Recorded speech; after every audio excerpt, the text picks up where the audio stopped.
Pasti kalian belum pernah melihat guru seksi ini. Setiap gerakannya di sekolah. Semua karena mereka ingin merayu murid-muridnya. Contohnya anak laki-laki berusia 12 tahun ini. Bocah itu hanya bercanda dengan satu kalimatnya. Tapi disuruh di kelas olehnya. Tunggu siswa lain kembali. Perburuannya baru saja dimulai. Pertama, dia memintanya untuk memuntahkan permen. Taruh di muluteknya. Gunakan gigitan seksi. Membuat anak itu memulai panas badannya. Setelah itu, dia bergegas maju. Buka kancing bajunya. Jatuhkan tubuhnya kepada anak itu. Sengaja untuk anak itu. Pemandangan yang indah. Anak laki-laki yang baru saja muncul itu bereaksi. Belum bisa mikir apa. Kemudian diseret ke ruang pengajaran. Biarkan kedua orang ini berdiskusi lebih dalam. Suaranya tak terlukiskan. Gema di seluruh kelas. Perburuan berhasil. Permainan ini hanya untuk anak-anaknya. Tapi langkah selanjutnya. Bahkan orang dewasa pun tidak tahan. Biarkan anak ini menjadi mangsanya. Dia juga sering melakukan beberapa gerakan. Sesekali tulislah surat cinta singkat. Terkadang mengajak anak itu untuk berenang bersama. Ciptakan kesempatan untuk kontak fisik. Bahkan ketika anak laki-laki itu naik ke panggung untuk memberikan pidato. Dia bergerak. Tapi hanya orang dewasa yang akan mengerti. Akhirnya, suatu hari, sebuah pemikiran berani muncul di kepalanya. Dia ingin mencoba perasaan gairah. Tepat di depan semua siswa dan guru sekolah. Hari itu, seorang siswa memberikan pidato di atas panggung. Kemudian serangkaian suara yang tak terlukiskan terdengar. Pidato itu bahkan lebih merangsang. Saat gorden ditarik, kedua itu muncul dalam keadaan paling primitif. Dia panik, tidak tahu harus berbuat apa. Cepat tutupi tubuh dan lari. Adapun Doni muda, wajahnya dipenuhi dengan kepuasan. Bahkan seluruh sekolah bersorak seperti guntur. Baru usia 12 tahun, ia mendapat gurunya. Dia telah mengabulkan semua keinginan siswa laki-laki. Termasuk batuk, permisi. Selamat selesai, pembalasan juga datang. Guru cabul remaja. Digugat di pengadilan. Di pengadilan, guru tidak menunjukkan penyesalan sama sekali. Dia bahkan terang-terangan melirik Doni. Tepat di depan hakim. Ketika mendengar bahwa dia dijatuhi hukuman 30 tahun penjara. Baru sedikit berubah. Dia bangun. Hubungannya dengan Doni membuatnya hamil, namun, dia tidak punya niat untuk bertobat. Hasil keputusan tidak akan berubah. Bayi di perutnya akan diberikan kepada ayah Doni untuk dibesarkan. Sampai Doni berusia 18 tahun. Baru bisa mendapatkan hak asuh kembali. Kalimat terakhir yang diucapkan kedua orang ini satu sama lain adalah, "Aku mencintaimu selamanya." Tidak pernah menyesal. Pria ini punya bayi. Pada tahun itu dia berusia 13 tahun.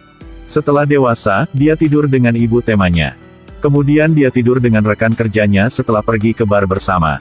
Selain itu, teman wanita bermain dengan anaknya. Dan ibu bos, dia juga tidur dengannya. Jika adalah perempuan, tidak ada yang lolos dari cakar serigalanya. Bahkan nenek berusia 80 tahun itu tidak menyerah. Kuda jantan ini sekarang jatuh kembali ke dalam kemiskinan. Harus berani meminta bantuan anaknya. Pertemuan pertama, dia segera menyadari. Putra Todd mewarisi gen dominan. Ngai Truokmet, ayah mertua dan saudara laki-laki pacar. Dia sealami lalat yang menyentuh ibu mertuanya. Doni harus bilang sebagai kakak. Untuk menghadiri pesta bujangan putra dia. Minum teh, pijat refleksi kaki, pijat. Terlalu membosankan. Doni mencemooh mengangkat jari tengahnya. Selanjutnya, saya akan memberikan kalian. Rasakan dunia orang dewasa. Minum, makan obat, menari tiang. Dilayani oleh gadis-gadis cantik. Todd sangat menentang pada awalnya. Gemetar ke samping, tidak berani melakukan apapun. Namun tak lama kemudian, ia mulai nafsu juga. Alkohol naik ke kepala. Doni melihat gambar itu dan mau masturbasi. Tiba-tiba melihat ibu bos mengenakan gaun tidur perlahan masuk. Dia ingin membantunya memenuhi apa yang Doni bayangkan. Awalnya, Doni hendak menolak. Tetapi ketika dia melihatnya melepas pijamannya, dia berkompromi. Sang anak juga tidak mau kalah. Lihatlah manekin dalam gaun pengantin. Dia keliru terlihat seperti pacar. Lepaskan celana. Melakukan hal yang tak terlukiskan dengan manekin. Dini pagi hari berikutnya. Ayah dan anak itu dikejutkan oleh suara Jamie, pacar Todd. Gaun pengantin penuh dengan muntahan kuning. Cairan aneh yang sama. Jamie coba cium baunya. Lalu dijilat juga. Dia tidak hanya bisa menebak apa ini. Dan tahu itu milik siapa. Keren. Setelah pengalaman mendebarkan ini, hubungan antara ayah dan anak mulai tenang. Lebih dari itu, Donnie ingin menebus kesalahan masa lalu. Ajari putra untuk latihan mobil. Juga berikan anak barang bukti cinta orang tuanya. Metamorfosis Todd cenderung berkurang. Dia setuju dengan Donnie. Mengunjungi ibunya yang berada di penjara. Tapi kejadian baru terjadi sekarang. Dalam 1 tahun, gadis ini memberi pacarnya 125 tanduk. Rata-rata, dia keluar setiap 3 hari sekali untuk selingkuhnya. Juga mengkhususkan diri dalam membagi-bagikan dengan kenalan. Pertama kali, dia selingkuh sama bosnya. Setelah itu, dia terlibat dengan sahabatnya. Bahkan rekan kerja pun tidak luput. Yang terakhir bahkan lebih tidak masuk akal lagi. Dia tidur dengan adiknya sendiri. Pada klimaksnya, ayah mertuanya memergokinya berselingkuh di pertempuran. Tapi dia tidak panik. Keluarkan duit $50.000 dengan tenang.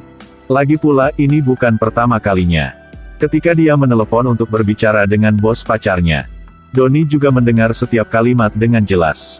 Namun, pada acara pertunangan, saat Donnie mengeksposnya, Todd tidak hanya tidak percaya, tapi juga berpikir bahwa ayah dia sengaja merusak hari bahagianya.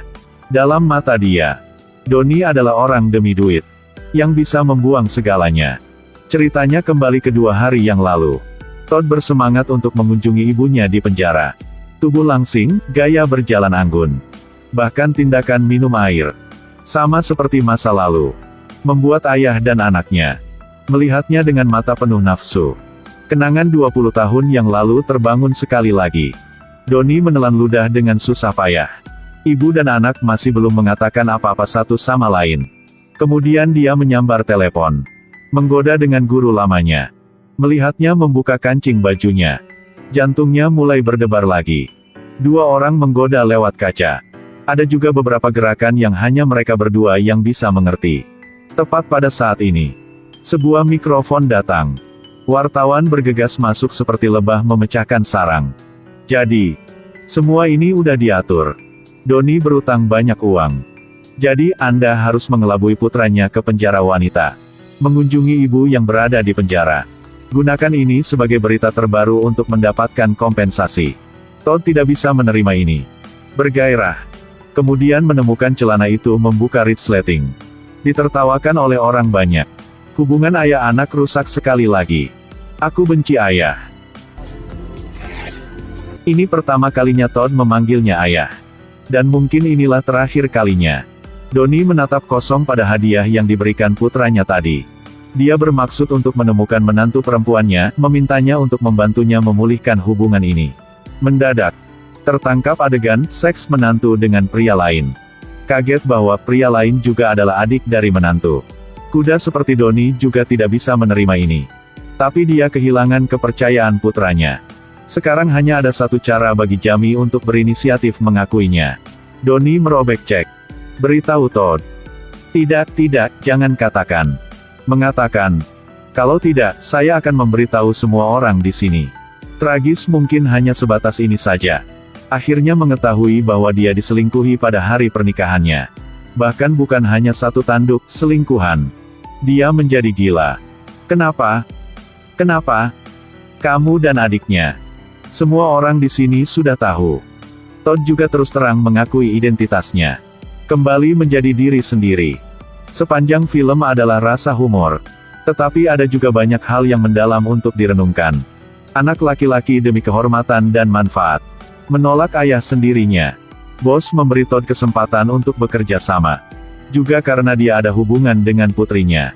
Jamie adalah orang serakah dan nafsu. Membuat kekacauan yang tidak terkendali. Tapi juga dari sini, dia tahu bagaimana memilih dalam cinta. Akhir tragis apa yang akan dibawa kehidupan. Konten hari ini selesai di sini. Sampai jumpa di video selanjutnya.